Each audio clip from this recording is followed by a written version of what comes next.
You're hitting the road for the 4th of July, but some people are hitting back. The latest outbreaks of road rage.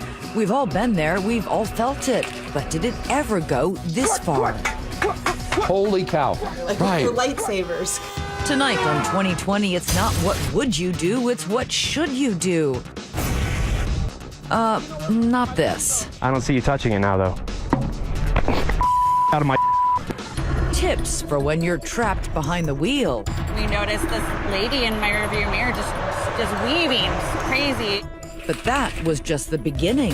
Hit our car. She just hit our car. She's pushing us off of the road. Put it in reverse. Put it in reverse. She's knocking on our window saying she's a cop. For some, road rage can be the ending. If I would have known that it would have ended the way it ended, I would have never, ever followed him. She had every opportunity to change her mind and not chase my brother across 2 freeways.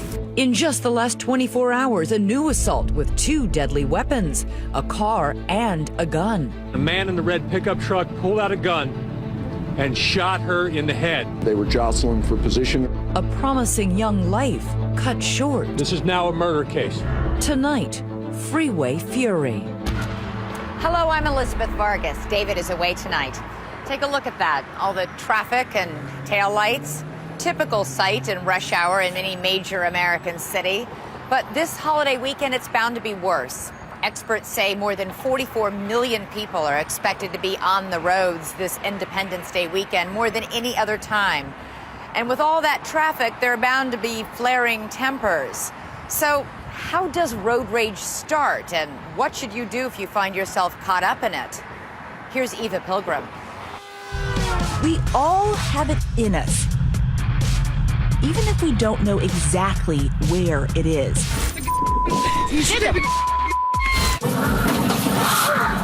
A limit, a breaking point, a dark place where civilization ends and animal instinct takes over. And there may be no faster way to get there than right here on the roadways of America at the intersection of velocity and violence.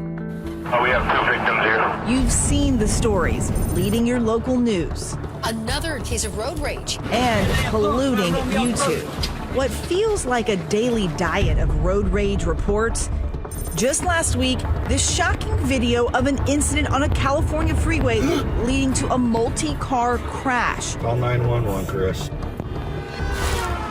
Nearly half of all drivers surveyed have experienced some form of road rage. Here in Denver, the mile-high city, drivers have hit new lows. Local officials reporting deadly traffic crashes have been slowly creeping up for several years. We know you're fed up. So are we. We came to see for ourselves. It didn't take long for us to find it. Rocky Mountain Rage. Golly, that guy. He was like almost in our lane. You want reasons? Look around. The city's rush hour turns freeways into ant farms. It's a stop-and-go sea of brake lights. Yeah, it's not moving up there. What typically should be a 30-minute commute can take nearly an hour and a half, enough to turn any driver into a ticking time bomb. I was surprised at how bad the traffic is in Denver. It's heavy, it's crowded, and it's aggressive. Captain Jeff Goodwin of the Colorado State Patrol is fighting the uphill battle against an army of hot-tempered motorists. Don't touch me! There is that group of individuals that get up helter-skelter every morning. They're never on time. So now they're running late and they've got to make up that time. So how do they do it? They do it by pushing people out of the way, cutting them off, changing from the inside left lane all the way to the exit ramp right as they get there. Goodwin believes he's pinpointed the root of the problem. With more than 100,000 people transplanting to Denver every year, it's as simple as too many metal machines, not enough pavement. I used to think it was something like people cutting you off. But you know, one of the things that people really get angry about, if somebody honks the horn at you because you've sat too long at a light, I think they literally go from the Dr. Jekyll to Mr. Hyde. Around the country, it's not just gangbangers and street thugs mixing it up. It could be any of us. Take a look at these guys in business attire doing the WWE SmackDown. We showed the good Captain Goodwin some examples of bad behavior, and he provided us some potentially life-saving road rules to help you. Rule number 1, don't make eye contact. This motorist is out of control. And this victim is doing all the right things. Just stare ahead, don't engage. Right. Yeah, the minute you engage, who knows where this goes. Rule number 2, never approach the window. All right, wow, okay. This is more than over the top because now you have a gun involved. So you're gonna pull your gun out? What kind of just... You never know who's packing heat. Exactly. Is approaching someone's window ever a good idea? Never do it. And most important, rule number 3, you don't always have to win.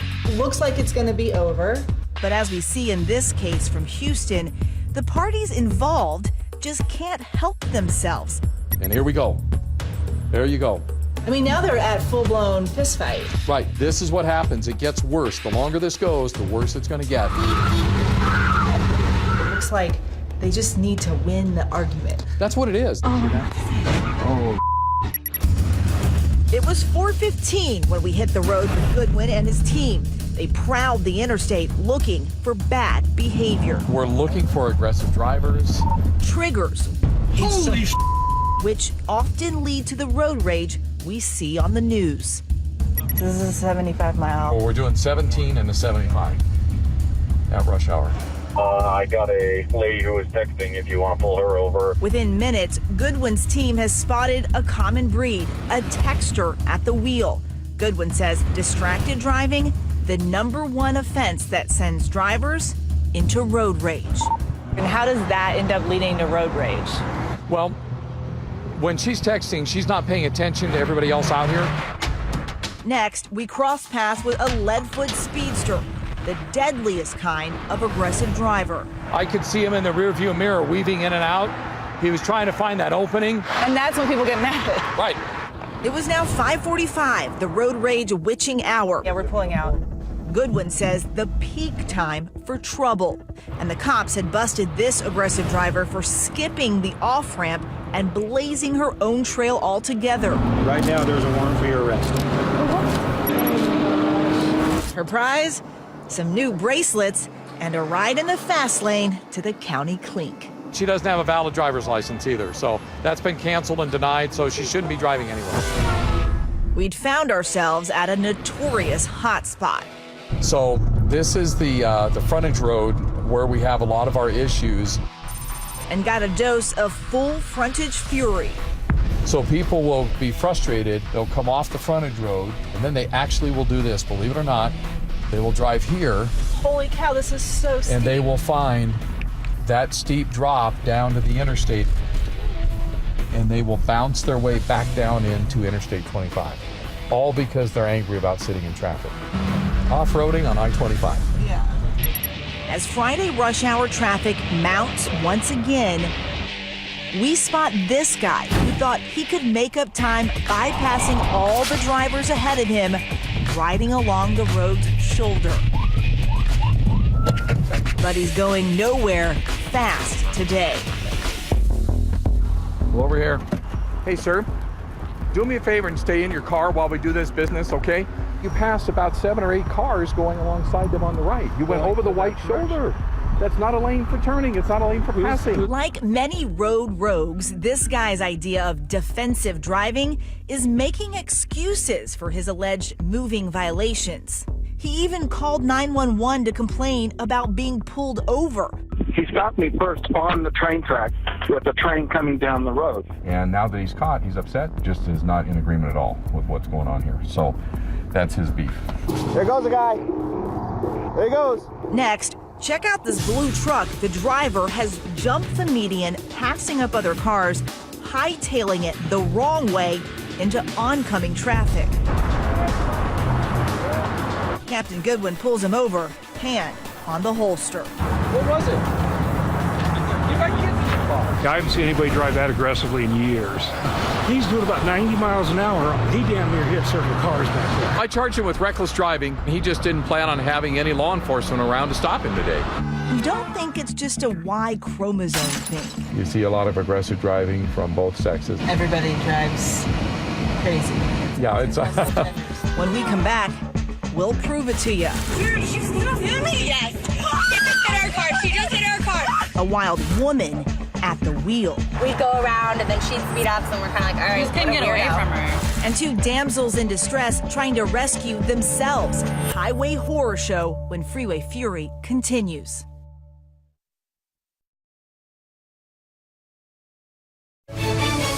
Now, 2020 continues with Freeway Fury. Here's Nick Watt.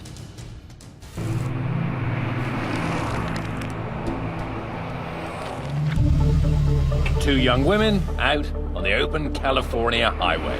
So you've been friends how long? About a year. We had boyfriends that were friends, and then we kicked them to the curb, and then we stayed friends. Okay. We knew what was good for us. Carefree, on their way for a fun weekend in Reno. Cell service is fading, the road is getting quiet, and lurking far behind in their rear view, a truck driving fast, aggressive, right towards them. Sounds like the open to a slasher flick, but this tale is as dark and real as a hot coat of tar across I-80. You're about to see it play out in real time. Meet Vanessa and Delaney. Vanessa, a student and waitress. Delaney, a former Miss California contestant, now also a waitress. The duo just looking to let off some service industry steam. Looking forward to us drinking and not serving drinks. We weren't in a bad mood. We were by no means in a hurry. That wasn't us that day. I jumped in Vanessa's car and we headed north to unspool the rest of our tale. We saw her in the rearview mirror cutting between cars. I would say that was trouble, but I didn't think we personally were in trouble. Then Delaney broke a cardinal rule of road rage prevention, flipping the bird. At what point did you flip her the bird? After it had been going on for, I'd say, a good 10 minutes. In life in general, are you like a flipping off type of person? No, I'm normally really calm. Did you want to strangle me? I'm guilty of that too, of flipping off drivers, but you would never expect it to escalate the way that it did, you know? Actually, experts say that's exactly what you can expect. You never know who you're flipping off and where their head is at. When you add a little finger into that, maybe the one finger salute, that creates crazy in a heartbeat. Whether it was Delaney's salty salute or not, the truck inexplicably began to try and push Vanessa off the road. That's when Delaney starts filming her homemade horror flick. Like, I almost want to stop and pull over at an exit. No, because then she'll get out of the car. Dude, I don't know what to do! She's in the slow lane next to me and just starts pushing me, like coming into my lane and pushing me into the shoulder of the fast lane to the point where I have nowhere else to go and I have to come to a complete stop in the middle of the highway. Delaney calls 911, but reception is bad. Finally, Summer Barton answers their lifeline. Do you remember what you thought when Delaney first called in? Okay, this one's real. Like, this is serious. Just drive. Just keep driving. I know. Just keep driving as well as you can. You're fine. I promise. Hi, we have a really bad emergency on Highway 9 or Highway 80. We have a vehicle that has been following us, telling us that she's a cop and keeps trying to tell us to pull over, and she's swerving us off the road. She keeps trying to hit us off the road. I'm freaking out. Dude, she's gonna hit me. Yes. She just hit our car. She just hit our car. She's pushing us off of the road. Yeah, she's pushing us off the road. She's coming for us. Put it in reverse. Put it in reverse, Vanessa. Put it in reverse. Suddenly, this woman jumps out of the truck and runs to Delaney's window. She's in a Explorer. It's a Ford Explorer. It's a sport track. It's silver. She's saying that she's a cop. She's knocking on our window saying she's a cop. Go ahead and go. Go. Summer listens in, reminding Delaney of that crucial rule: avoid eye contact. It's scary when you hear what's going on. The hardest thing was looking straight forward, talking to the 911 operator, saying she's pounding on my window and I don't know what to do. And we both said later, like, what if she had a gun? Turns out the California woman with this Richter scale rage issue was a Deirdre Orozco. That badge from her job at a senior living facility. The closest thing Orozco ever came to being in law enforcement, she was once a bail bond agent. And I'll bet you a new set of rims, you won't guess where she just come from. She'd literally just been out of jail for hours before attacking us. Yep, this home movie is actually A sequel. 4 days earlier, Orozco had crossed paths with this guy, Dane Larson. Happened in Sacramento at this very intersection. And I'm just sitting there, and that's when I hear it, and she's coming up blaring her horn. She comes up behind, the horn blaring, and just hits you back? She was like trying to push me out of the way. Uh-huh. That's like that. Exactly. Orozco ended up parked on the lawn of a house a mile or two away. And she was going crazy. Now she's been released on bail and back on the attack, hauling a wide load of anger management issues in that 2-ton truck. Dude, she's so crazy. She's my She hit us. Okay. Your main goal is to figure out where they are. It says next right fuel. Summer knows that just down the road from that gas station is this CHP outpost. She tells the women to exit at the gas station and hopes the police can intercept. You're her lifeline. Mm-hmm. How does that make you feel? Responsible. You know, for her safety. Okay, there's an officer right now with us. Okay. Yeah, Okay, thank you so much, ma'am. Bye-bye. This is where it happened. Today, we've arranged a little surprise. And these are the officers who were there. I'm not crying. Just a little bit. No. Can you like, thank you, is it that? Aww, I'm sorry that you had to deal with her. Oh my goodness. I will never forget you yelling, get in the car. Thank you. You're welcome. And we're not done yet with the surprises. This lady is Summer, Hi. who you were talking to on the phone. Hi, thank you. Deirdre Orozco was arrested there, and then here she is in court ready for some more demolition derby. Did she go easily? Well, I wouldn't say that. I wouldn't say easily. She was kind of feisty. Orozco ultimately pleaded no contest to charges of assault with a deadly weapon, her truck, and making threats to commit a crime resulting in death in both cases. Whatever's the most expeditious way, that's what I want to do. Sentenced to 925 days in county jail and 5 years probation. Orozco declined our offer of an interview. Did you make it to Reno? Yeah. We did make it to Reno. Shook it up. It wasn't quite the girls' weekend you had in mind. Didn't start out on the right foot so well. To review, aside from flipping the bird, these women did everything right. They avoided eye contact, remained in the car, and called the cops. It worked out well. But there are those who'd rather play policemen themselves. When we come back, wild ride with Colorado's own fur-capped road avenger. Out of my Law enforcement says he's a vigilante. I'm just floored at the fact that you keep doing this.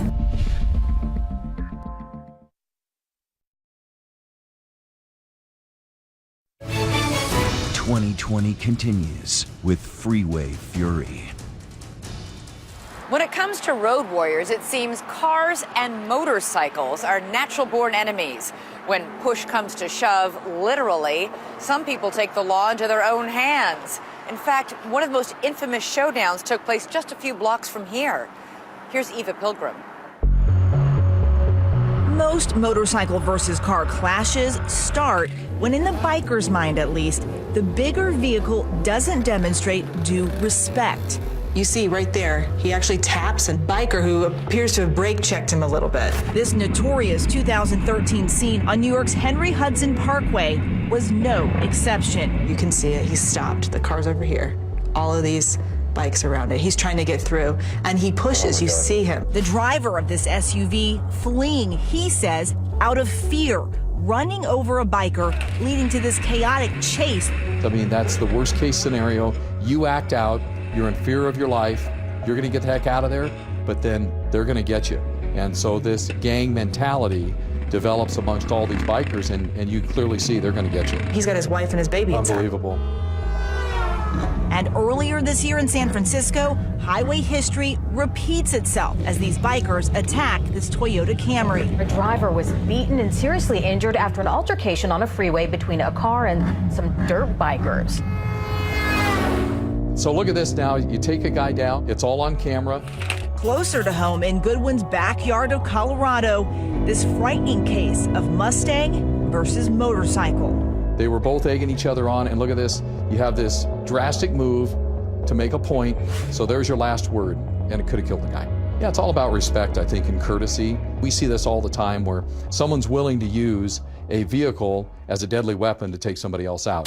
Now, as if Captain Goodwin doesn't have enough on his hands, he's got to deal with one motorcyclist turned vigilante. You're about to meet Denver's own Dark Knight. His name is Devin Jones. You just cut me off, stupid! His alter ego, the Road Avenger.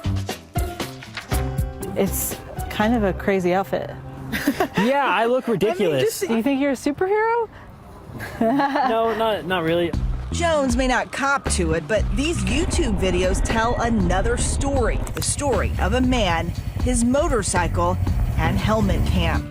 A vlogger obsessed with publicly shaming anyone he perceives as a roadside wrongdoer. These videos and his 125,000 YouTube subscribers are how he pieces together a paycheck. Here's a man Devin says was guilty of a trifecta of transgressions: grazing behind the wheel, surfing while driving, and running a stop sign. I know you feel really cool, but you should put the salad and your phone down. Most people only go with one. I mean, what's the logic here? There's no logic. I call him an agitator because he doesn't need to do this. A little self-righteous, you think? I think so, absolutely. Phone down. But as far as Devin's concerned, the cops can be road hazards too. Here, he even dares to pull over an officer who he claims was driving while on his phone. That's road rage. No, I was honking because you're on your phone and I needed you to get off so that we could travel smoothly. You stopped me specifically from doing my job. I didn't want to talk to you. I just wanted you off your phone. Where does this come from, this motivation to confront perceived roadside dangers? From years of experience on even deadlier highways. I joined the Army in 2006 when I was 17 as a combat engineer. Deployed to Iraq and to Afghanistan doing IED route clearance. That's a pretty dangerous job. Yes, it's pretty much the most dangerous job. And now, 11 years later, Do you feel like you're still doing that? I didn't until you pointed that out. recently, Jones has taken to handing out business cards so people can view themselves later on YouTube. In this instance, he confronts a man who he says wouldn't let him change lanes. Here you go. You'll see yourself on here later. Okay. The card is not well received. He feels like it's his duty to let them know they did something wrong in traffic.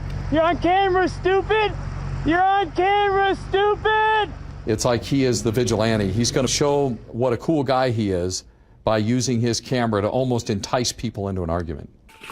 This woman is even more furious after this dispute about access to this road. She takes a swipe at Devin's camera. There are probably people, when they see the story at home, they're like, he is crazy. Why would he keep going up to these people knowing that the response could be bad? I probably would feel ashamed of myself if I didn't. I can't avoid somebody becoming rageful or enraged. But Devin isn't always the hero on his hero cam. When you walk past this spot, though, do you always look over and go, that's where it happened? Yeah, every time I walk past this, I do look at the spot and then think about it. It is the incident that first brought him viral infamy with more than 7 million views. What were you doing? What was going on? I was on a street next to a park kind of like this one, and then out of nowhere a car decided to blast around me, and what seems like a really dangerous way to pass somebody in a residential area. So Jones goes on the pursuit. The ultimate no-no, according to Captain Goodwin. Don't be the cops. So my first question is, Eva, why? Why was that important? It's not. How you doing? How you doing? I'm pretty good. What's up with you? Yeah, you seem to be in quite the hurry.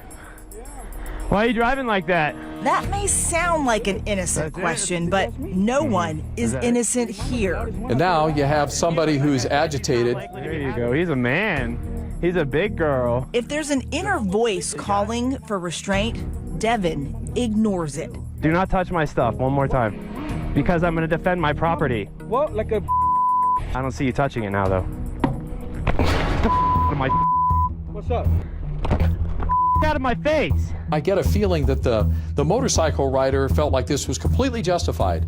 And I'm telling you right now, it's not, people. This isn't justification. This is our job. How do you feel about that video? I think it ended terribly. It's a source of shame for myself. Yeah, you seem to be in quite the hurry. Why not just blow him off and don't confront him? There you go. There was obviously some sort of primitive something going on in my mind. Come on. I thought you were a big tough guy. You drive like a big tough girl. You don't even watch it, do you? I'm stupid. You drive? It's just like two morons grunting at each other. I'm in my parking space. But after all that macho chest beating, both men refuse to press charges. What have you learned? Have you learned anything? I've learned that I'm not as in control of myself as I once thought I was. I need to think about what I'm doing a few more times before I do it. Would you do it again, like that? I don't know. A disturbing thought. The righteous ragers are out there tonight. And when we come back, blind rage turns to roadside homicide. If I would have known that it would have ended the way it ended, I would have never, ever followed him. Stay with us.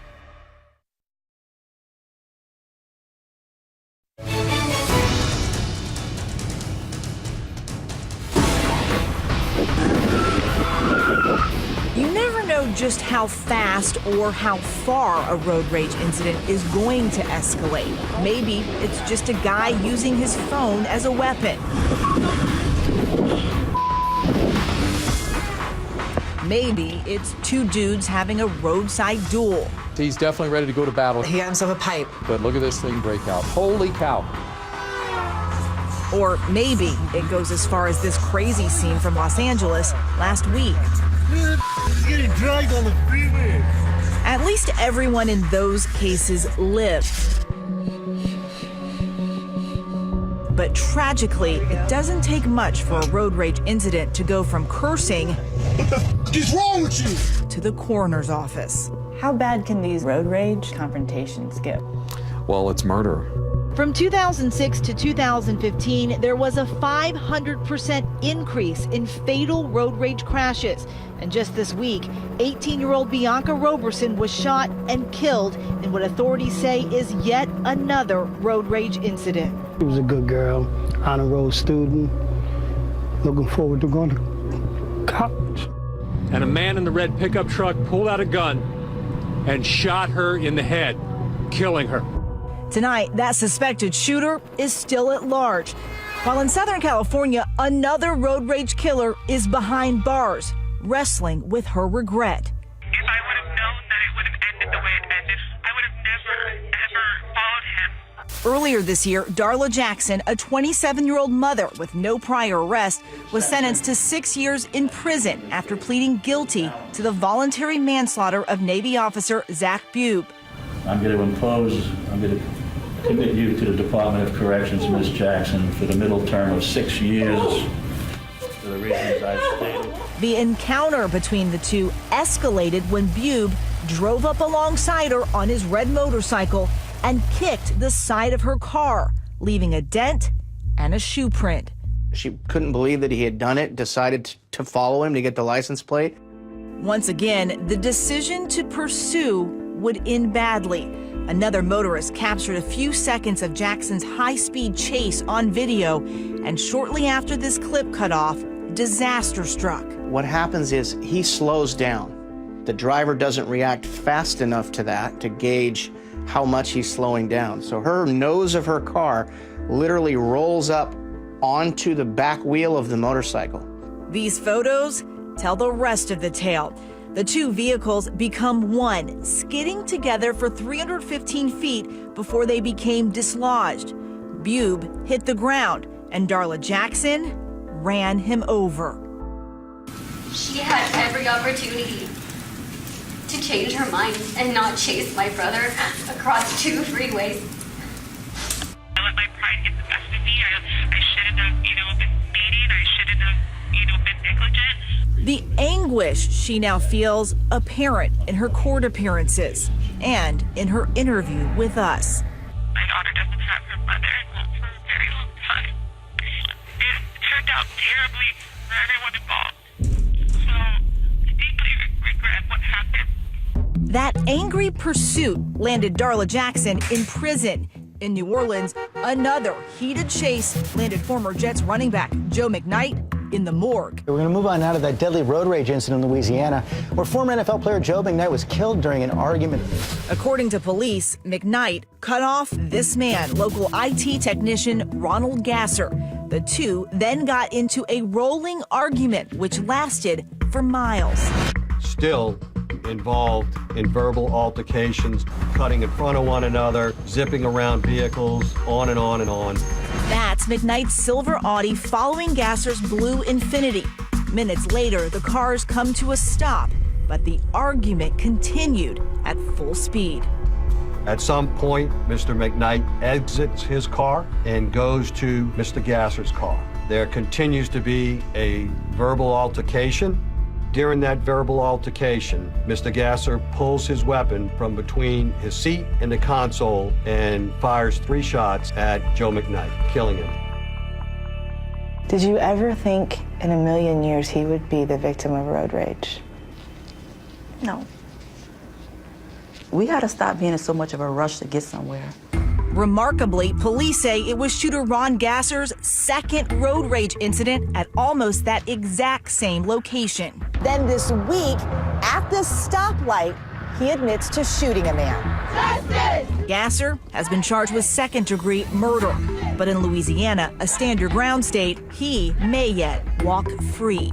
Looking at justifiable homicide, if you are in your vehicle and someone attempts to enter it, I'm going to presume that for a second, he's justified in shooting him. Gasser has pled not guilty. The trial is scheduled to begin this August, but McKnight's mother has already rendered judgment on the road rage epidemic that claimed her son's life. Are we that angry? Is our nation that angry about things? We got to learn how to channel our energy into something more positive than what we're doing. We're not thinking clearly. Coming up, the Denver cops in a call to action. How you can help them stop the madness when we come back.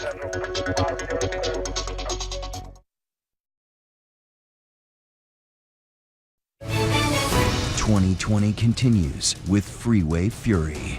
Once again, Eva Pilgrim. Who are we looking for? Who is this woman? Well, it's one of our repeat and frequent offenders.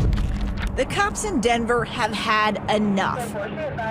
Now they're fighting back with a call to action, enlisting viewers like you.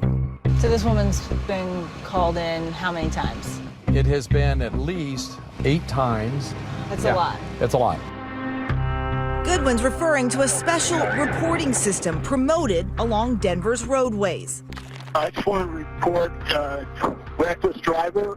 A dedicated hotline so drivers can blow the whistle before blowing their stack. Telling them, stay back, don't get close, don't get in the middle of this. Goodwin estimates a staggering 5,000 calls are pouring in every month in the Denver area alone. I just wanted to report someone who's driving like a maniac. In a novel approach, his team then uses the data to identify those drivers with the most complaints.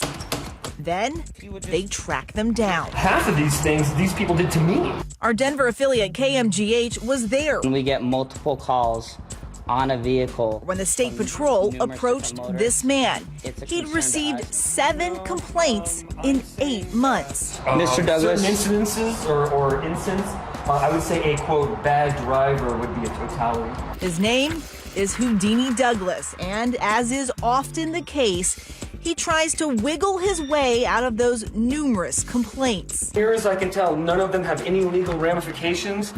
Almost every time, guaranteed, it's not their fault, and they start telling us about the complaints they have on the drivers that called them in.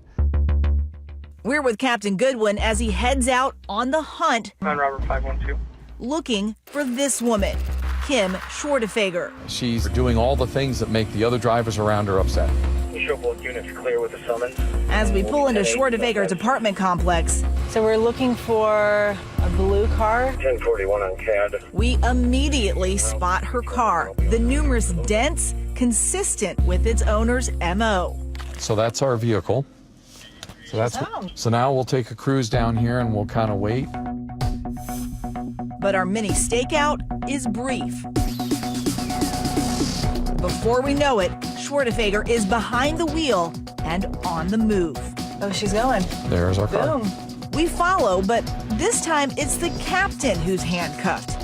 He can't pull her over without cause. I don't want to harass her. And on this day, Schwartefeger appears to be minding her P's and Q's. She's doing like 31, 32 miles an hour. She's clearly aware of us. She's nervous. Suddenly, she hooks a U-turn. All right, so we're going to cut her loose.